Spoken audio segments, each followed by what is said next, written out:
Quando que é a gira de Quimbanda? Essa é uma pergunta que a gente ouve constantemente. E as pessoas confundem demais Umbanda com Quimbanda. Eu tenho para mim que muitas pessoas têm essa confusão porque os próprios umbandistas se apropriaram da palavra Quimbanda e tem até um contexto que até encaixa isso aí, e dentro desse processo eles disseram que eles eram quimbandeiros. Como a Quimbanda hoje está em voga, né, ela está aparecendo aí muito mais do que a gente poderia imaginar até que ela apareceria, por se tratar de um culto fechado, as pessoas acreditam que estão indo realmente em templos de Quimbanda. Mas sinto lhe informar, não é assim que a Quimbanda trabalha. A Quimbanda, ela não tem a prerrogativa do atendimento público. A Quimbanda, primeiramente, é um culto a Exu e Pombogira. E quando a gente fala culto, a gente não está falando de incorporar um espírito para dar atendimento de uma pessoa. Não é isso.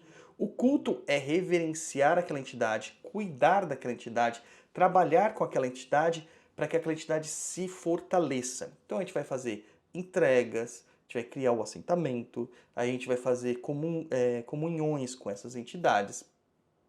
Vamos aprender a fazer banhos na força da entidade, vamos aprender a fazer defumações na força da entidade, feitiços na força da entidade para questões da nossa vida. Então a gente vai reverenciando o Exu, dando a Exu o que ele quer e precisa, e ele em troca vai nos dando também outras coisas.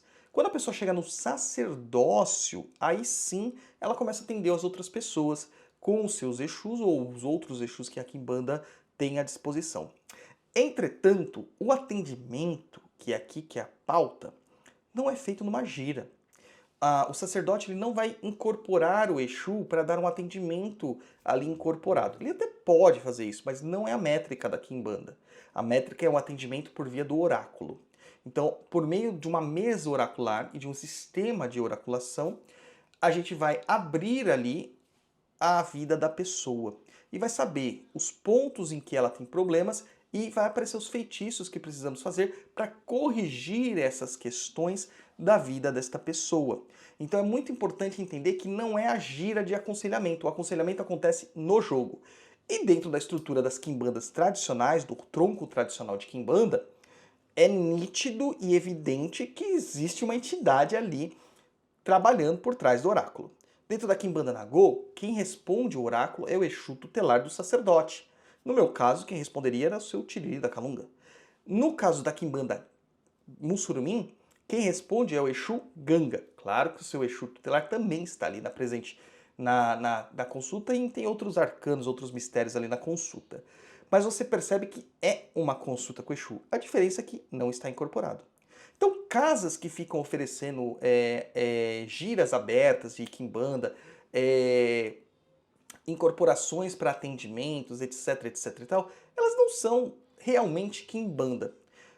Pode até ser que o Exu, por trabalhar muito na Umbanda, ele acaba vindo para a Quimbanda e ele tenha essa métrica, né, de gostar de estar incorporado. Mas vai ser uma coisa muito esporádica, não vai acontecer todo mês ou toda semana, como normalmente acontece numa gira de Umbanda, tá? Então é possível que o Exu abra umas 3, 4 aí, 5 giras por ano, que a gente não chama de giras, a gente chama de toque, né? Porque ali, além da questão da incorporação e do atendimento, tem toda a questão da comemoração. Porque Exu não vem só à Terra para dar conselhos, ele vem à Terra para comemorar. Ele bebe, ele fuma, ele dança.